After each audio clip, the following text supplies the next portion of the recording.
Yesterday I talked to you about phylum Mollusca. Today I am going to talk about phylum Echinodermata. Echinoderms, to my mind, are the funniest animals as far as symmetry is concerned. They are of bizarre shape and size, but they are on the highest ladder of the invertebrate phylum. After that, you find chordates. So they are important in the sense that they serve as a connecting link between invertebrate and chordate vertebrate. There are so many strange features in this particular phylum. The members of the phylum are pentamerous. Many of them are pentamerous. In other words, they have 5 arms. And they're all marine, exclusively marine animals. 5 arms, and they are actually slow moving, creeping animals. They can swim very slowly or remain on the sand. They have a number of peculiar systems in the body. One of them is called water vascular system. You don't find this system anywhere in the animal kingdom. Their mouth is provided with a complex of chitinous structure, something like that of a pyramid. It's called Aristotle's lantern. It's a calcareous structure and supposed to chew the food. In mollusks also, you find in majority of them a radula, a rasping structure akin to teeth of vertebrates. All they are composed differently, but then they are unique structures in mollusks. But in the echinoderms, you find Aristotle lantern.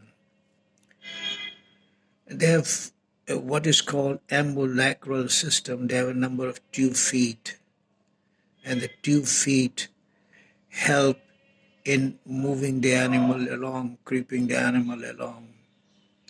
These are very tiny structures, something like that, the pin that you use in the banks to knot your check. These are very small structures, and the lymph flows in them, and through the suction movement, they hold on to the substratum. They have other features. They don't have a typical circulatory system, but they have a system known as water vascular system. They are enterocilomate animals, in that in the embryonic development you find that the gut and the coelom arises from the outpushing of the gut. They are enterocilomate animals, coelomate in the sense that their body cavity is lined by mesodermal layers.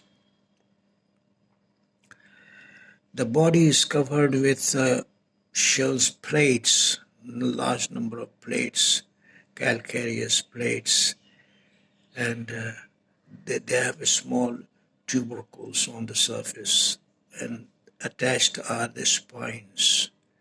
So the body is covered with spines. Starfish is not covered with spines, but the body is actually packed with external surfaces, packed with calcareous plates. And then in the starfish, you have many different types of starfishes, sunstar, starfish. But then there is another order called ophiuroids. In ophiuroids, you find those 5 arms, no doubt, but then they are sharply marked off from the basal disc.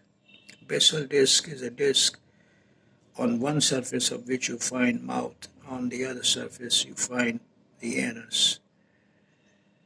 And the animal lives upside down. In other words, the mouse faces the bottom of the sea. In ophiuroids, you find the arms moving a little more with agility. They're more agile, more flexible. And some of the forms you will find that they are branched. In some forms you find that the arms are missing. And the shape of the basal disc is something like that, a heart, or a coin. Therefore, they are called heart urchin or sand dollar. After ophiuroids, you find echinoids. In echinoids, you find a number of sea urchins. The sea urchins lack the arms. The body is globular, of course, covered with those plates, but then there are spines all around. There are spiny skinned animals, as the name indicates, Echinodermata. Echino refers to spines and derma, skin. The skin is fully covered with spines, spiny skinned animals. Of course, the skin is very thick, leathery, covered with plates. So you got sea urchins. Then come sea cucumbers. Sea cucumbers are cylindrical animals, look like cucumber. Of course, they are not that stiff animals. If you hold them, you'll find them they are pulpy, but their body is provided with those spicules and they're covered, but they're not provided with spines. The body is soft. They have a peculiar respiratory organ. The sea cucumber, after sea cucumbers, you find some kind of crinoids. Crinoids are still funnier animals. They remain attached to something. They're called sea lily. The arms are branched, something like that of a tree, and so that's why they're called sea lily. They are crinoids. All these echinoderms produce eggs in water. They get fertilized, and the fertilized eggs develop into some kind of larvae. And there are different kinds of larvae. You have bipinnaria larva in starfish, Pluteus larva in ophiuroids, Echinopluteus, Ophiopluteus. Then you have Doliolaria, Auricularia larva. These larval forms are strange, but they slowly metamorphose into adult. There is one larva, Doliolaria larva, which resembles Diplurula larva, which again resembles Tornaria larva of Balanoglossus, which is a protochordate. In this way, they serve as a connecting link between invertebrate and a chordate. So in this way, you find that the members of the phylum are very strange looking, but then they are very close to vertebrates, chordates.